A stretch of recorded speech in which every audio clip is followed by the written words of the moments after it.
ఓం శ్రీ గురుభ్యో నమ. ఓం శ్రీ మాత్రే నమ. శని శని గ్రహము చాలామంది కూడా ఎల్నాటి శని అని. ఎల్నాటి శని అంటే ఏంటంటే ఏదైతే రాశిలో ఉంటారో వాళ్ళకి జన్మశని అని, ద్వితీయ స్థానంలో వాళ్ళ రాశి నుంచి ద్వితీయ స్థానంలో శని ఉంటే దాన్ని దాన్ని కూడా ఎల్నాటి శని అంటారు.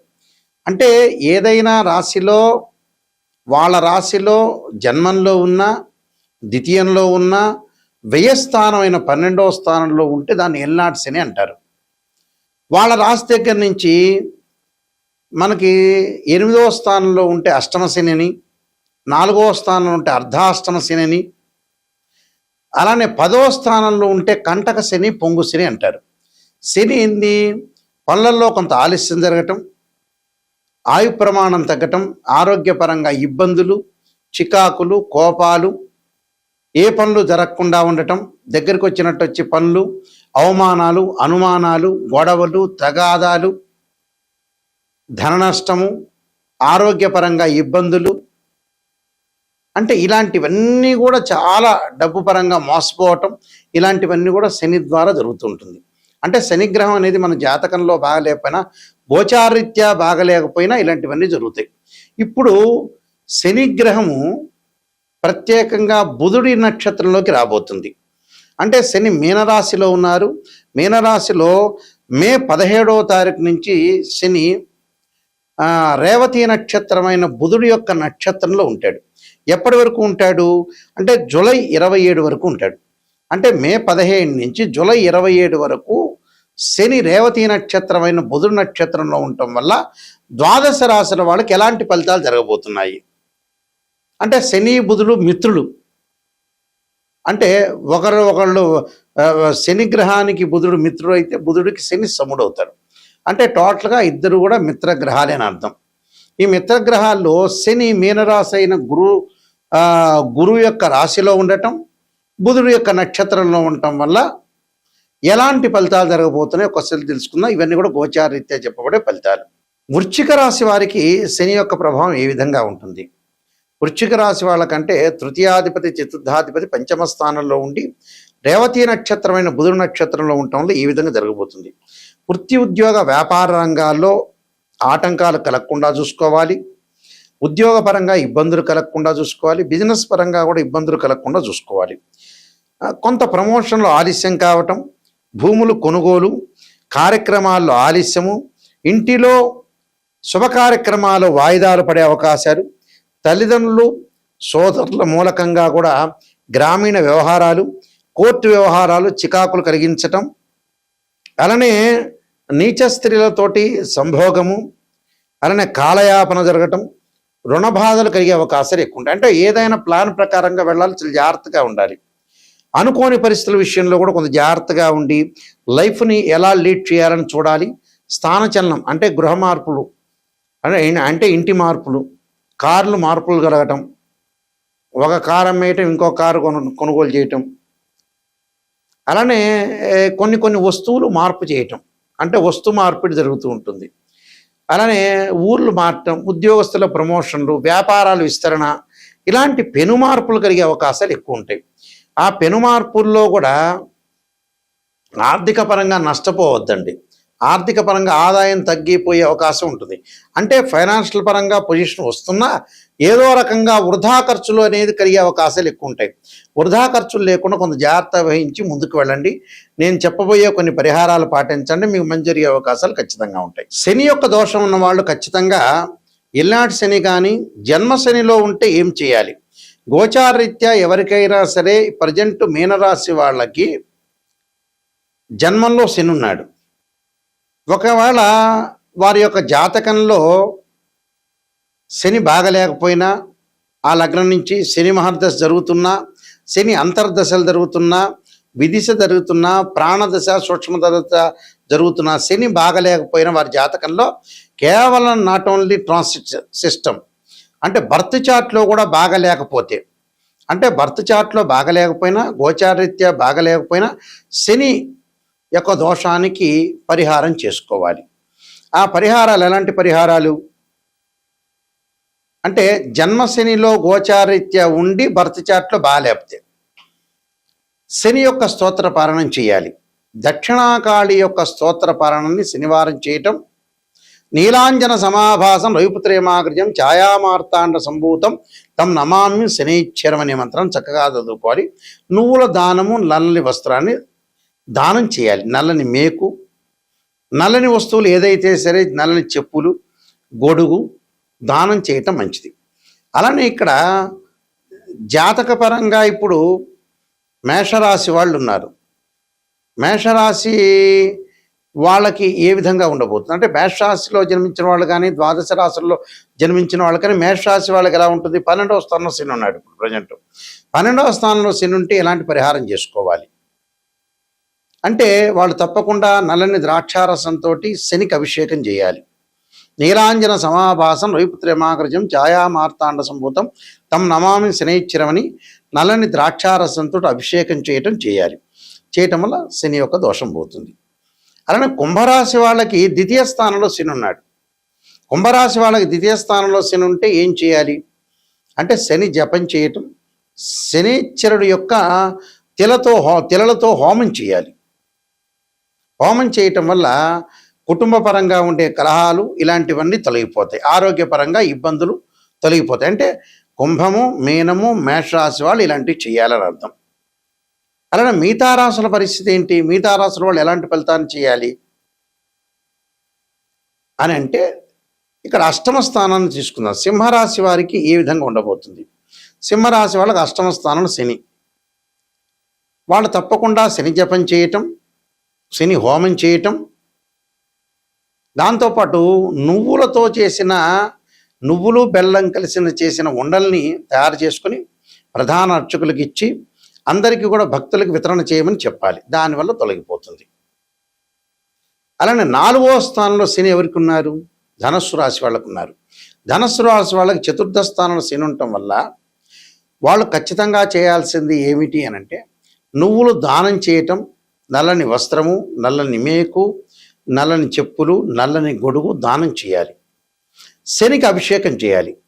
ఎలాగా? నువ్వుల నూనెతోటి, తిలలతోటి అభిషేకం చేయాలి వాళ్ళు చేయాల్సింది.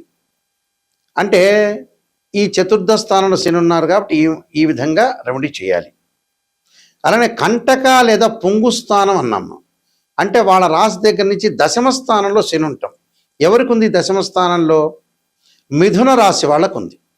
మిథున రాశి వాళ్ళకి దశమ స్థానంలో శని ఉండటం వల్ల వాళ్ళు చేయాల్సింది, శనికి పంచామృతాలతోటి, పండ్ల రసంతో, చెరుకు రసంతో, నువ్వుల నూనెతోటి, తిలలతోటి అభిషేకం చేయాలి. వీలైతే హోమం చేసి నల్ల నువ్వులు, నల్ల వస్త్రాన్ని, నల్లని మేకుని, నల్లని గొడుగుని, నల్లని చెప్పులను దానం చేయాలి. అంటే కుంభరాశి వాళ్ళు, మీనరాశి వాళ్ళు, మేషరాశి వాళ్ళు, మిథున రాశి వాళ్ళు, సింహరాశి వాళ్ళు, ధనుస్సు రాశి వాళ్ళు దానం చేయాలి. మిగతా రాశుల వాళ్ళకి ఒకళ్ళ వ్యక్తిగతంగా వాళ్ళ బర్త్ చార్ట్లో జాతకపరంగా దోషం ఉంది అనుకుందాం. అంటే వృషభము, కర్కాటకము, కన్య, తుల, వృశ్చికం తర్వాత వీళ్ళకి మకరము, ఈ రాశుల వాళ్ళు తప్పకుండా శని గోచారరీత్యా కాకపోయినా, వాళ్ళ దోషం లేకపోయినా, బర్త్ చార్ట్లో శని మహర్దశ కలిసి రాకపోయినా, శని అంతర్దశలు, విదిశలు, సూక్ష్మదశలు, ప్రాణదశలు ఉన్న ఈ రాశి వాళ్ళు తప్పకుండా ఆరోగ్యపరంగా ఇబ్బందులు లేకుండా చూసుకోవాలి. శని జపము, శని హోమము, నల్లని ద్రాక్షారసంతో అభిషేకము, నువ్వులతోటి, తిలలతోటి అభిషేకము, అలానే నువ్వులతో చేసిన ఉండలు, బెల్లం కలిపిన ఉండలు తయారు చేసుకుని ప్రధాన అర్చకులకు ఇచ్చి వితరణ చేయమని చెప్పాలి. అలానే ప్రతిరోజు కూడా శనివారం రోజున నీలాంజన సమాభాసం రవిపుత్రేమాగ్రజం ఛాయామార్తాండ సంభూతం తం నమామి శనైశ్చర మంత్రంతో పాటు శనికి అధిదేవతల ప్రత్యదేవత, అంతరిక్ష దేవత దక్షిణకాళి స్తోత్రాన్ని పారాయణం చేయాలి. అంటే ఆ పారాయణం చేయటం వల్ల మనకి మంచి జరిగే అవకాశాలు ఎక్కువ ఉంటాయి. అలానే ఆరోగ్యపరంగా ఇబ్బందులు కలుగుతున్న వాళ్ళు శరీరే జర్జరీభూతే వ్యాధిగ్రస్తే కళేబరి ఔషధం జాహ్నవీతోయం వైద్యో నారాయణ హరి మంత్రాన్ని చక్కగా చదువుకోవాలి. ఈ నియమాలు ఇవి పాటించండి. శనివారం రోజున ఉపవాసం చేయండి. వెంకటేశ్వర స్వామిని ఆరాధన చేయండి. వెంకటేశ్వర స్వామిని బియ్యపిండితో 2 దీపాలు పెట్టి చక్కగా ఆవు నెయ్యి వేయండి. ఆవు నెయ్యి వేసి 2 ఒత్తులు వేసి దీపారాధన చేయండి. దీపారాధన చేయటం వల్ల మనకు మంచి జరిగే అవకాశాలు ఉంటాయి. నేను కాలసర్పయోగము, కాలసర్పయోగ చంద్రిక, రాహుకేతులు, ఛాయాగ్రహాలు, బృహత్ పరిహార సింధు, జాతక చంద్రిక, వివాహ మార్తాండము, స్వప్నశాస్త్ర ఫలదీపిక, పుత్ర గణపతి వ్రతము, సర్వదేవతా గోత్రులు పార్ట్ 1, పార్ట్ 2, అలాగే నవగ్రహ దోషాలు పోవటానికి దశమహావిద్యల అమ్మవారి యొక్క పారణము, ప్రొడక్షన్ ఆఫ్ ఆస్ట్రాలజీ, ఇలాంటి నెంబర్ ఆఫ్ ఆస్ట్రాలజీ బుక్స్ రాశాను. ఇవన్నీ కూడా రాజమండ్రి మోహన్ పబ్లికేషన్ దొరుకుతాయి, మా దగ్గర కూడా దొరుకుతాయి. జీవితంలో ఎప్పుడైనా సరే జాతకం తెలుసుకునేటప్పుడు నెగిటివ్ని ఫస్ట్ తెలుసుకోవాలి. నెగిటివ్ని తెలుసుకున్న తర్వాత నెగిటివ్ని మనం పాజిటివ్ చేసుకోవటం ఎలా అనేది ఆలోచన చేసి మనం ముందుకెళ్ళాలి. ఊరికే జాతకం చూపించుకున్నాం, ఏదో మమ్మల్ని పొగిడారా లేదా, మమ్మల్ని బ్రహ్మాండంగా అద్భుతంగా ఈ ఆస్ట్రాలజర్ పొగిడారని ఆలోచన చేయొద్దండి. నెగిటివ్ను తెలుసుకోవాలి. ఫస్ట్ మీలో పొగిడేది అవసరం లేదు, మీరు బాగున్నారంటే బాగున్నారే, కానీ మీ లోపం ఎక్కడుంది, లోపం ఎక్కడ జరుగుతుంది, ఆ లోపాన్ని మనం ఎలా సవరణ చేయాలి, ఏ దశలో బాగుంటుంది, ఏ దశలో అంతర్దశలో బాగుండబోతుందా, అసలు లైఫ్ లాంగ్ బాగుండకపోతుందా అనే దాన్ని బట్టే జాతకం అనేది ఉంటుంది. నెగిటివ్ను మనం తెలుసుకుంటే పాజిటివ్ అవుతుంది. అలానే ఇక్కడ కేవలం రాశిచక్రమే కాదు, సంతానం కలగట్లేదు అంటే ఒక మనిషికి రాశిచక్రాన్ని చూడాలి, భావచక్రాన్ని చూడాలి, సప్తమాంశ చక్రాన్ని చూడాలి. ఒక వృత్తిపరంగా ఇబ్బందులు కలుగుతుంది అని అంటే రాశిచక్రం చూడాలి, దశమాంశ చక్రం చూడాలి, భావచక్రం చూడాలి, దశలు అంతర్దశలు. ఒక అమ్మాయికి కానీ అబ్బాయికి కానీ వివాహం జరగలేదంటే రాశిచక్రము, నవాంశం, భావచక్రం, అలానే మనకి దశలు అంతర్దశలు, ఇవన్నీ కూడా డివిజనబుల్ చార్ట్స్ అంటారు. మ్యాథమెటికల్ క్యాలిక్యులేషన్ వేసి డివిజనబుల్ చార్ట్స్లో మనం చూడాలి. అలానే ద్వాదశ భావాలను అనాలిసిస్ చేయాలి.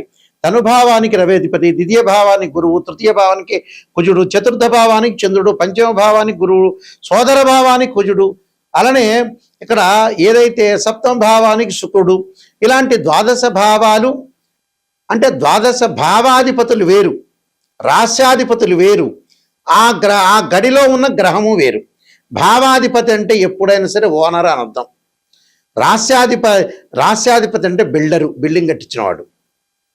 అలానే ఆ గ్రహం దానిలో ఉందంటే రెంటుగా ఆ వ్యక్తి ఆ గ్రహం ఉన్నట్టు అర్థం. అంటే రెంట్ అంటే ఆ గ్రహం మారిపోతూ ఉంటుంది గోచారరీత్యా. కాబట్టి ఏదైనా బర్త్ చార్ట్కి ట్రాన్సిట్ సిస్టానికి 2 తేడాలు ఉంటాయి. ట్రాన్సిట్ సిస్టమ్ ఇప్పుడు కూడా 20% జాగ్రత్తలు, సూచనలు, ఈ నెలలో ఎలా జారుతుండాలి, ఎప్పుడు ఎలా జారుతుండాలి, సూచనలు, గోచారం. బర్త్ చార్ట్ అంటే ఏమిటి, జీవితంలో ఒక చెట్టుకు వేళ్ళు ఉంటాయి చూసారా, ఆ వేళ్ళు బర్త్ చార్ట్. ఆ వేళ్ల పైన కాండం ఉంటుంది, కాండానికి కొమ్మలు ఉంటాయి, ఆ కొమ్మల దగ్గర ఆకులు ఉంటాయి, ఆకులు అనేవి గోచారం. ఆకులు అంటే ఏంటి, రైన్ సీజన్లో వస్తాయి, వింటర్ సీజన్లో అలానే ఉంటాయి, సమ్మర్ సీజన్లో కిందకి రాలిపోతుంటాయి.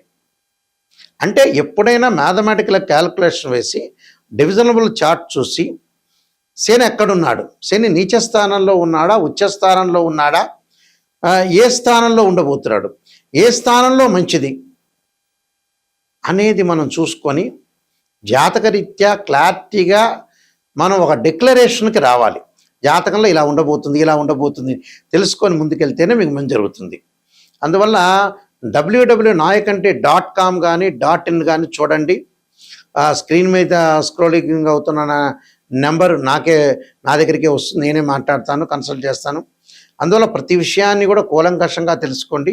నిజంగా తెలుసుకోవాల్సిన వాళ్ళు నెగిటివ్ తెలుసుకోవాలి, తెలుసుకుంటేనే మీకు మంచి జరిగే అవకాశం ఉంది. ఎవరైనా సరే నాకు ఫోన్ చేసేవాళ్ళు డాక్టర్ నాయకంటి మల్లికార్జున శర్మ ద్వారా బాగుపడాలి, నెగిటివ్ కూడా నేను తెలుసుకోవాలి, నిజాన్ని తెలుసుకోవాలి, సత్యాన్ని తెలుసుకోవాల్సిన వ్యక్తులు మాత్రమే నాకు ఫోన్ చేయండి. నా ద్వారా బాగుపడే వ్యక్తులు మాత్రమే నాకు ఫోన్ చేయండి దయచేసి. బాగుపడద్దు, పొగడండి అంటే వేరే జ్యోతిష్యుని సంప్రదించుకోండి. అదే క్లారిటీ నేను చెప్పేది మీకు. అందువల్ల జాతకాన్ని క్లియర్గా తెలుసుకుంటేనే మీకు మంచిది. లేకపోతే ఊరికే మీ టైం వేస్ట్, మీరు అడగటము వేస్ట్ అవుతుంది. అందువల్ల ఖచ్చితంగా ఇలాంటివన్నీ తెలుసుకోండి. ఒక అవగాహనకి రావాలి, ప్రజలైనా కూడా ఒక అవగాహనకి రావాలి. నిజాన్ని తెలుసుకోవడం చాలా మంచిది. నిజం అనేది నిప్పు లాంటిది. మీ అందరికీ కూడా పరమేశ్వరుడు యొక్క కరుణాకటాక్షం ఉండాలని ఆశిస్తూ సర్వే జనా సుఖినో భవంతు.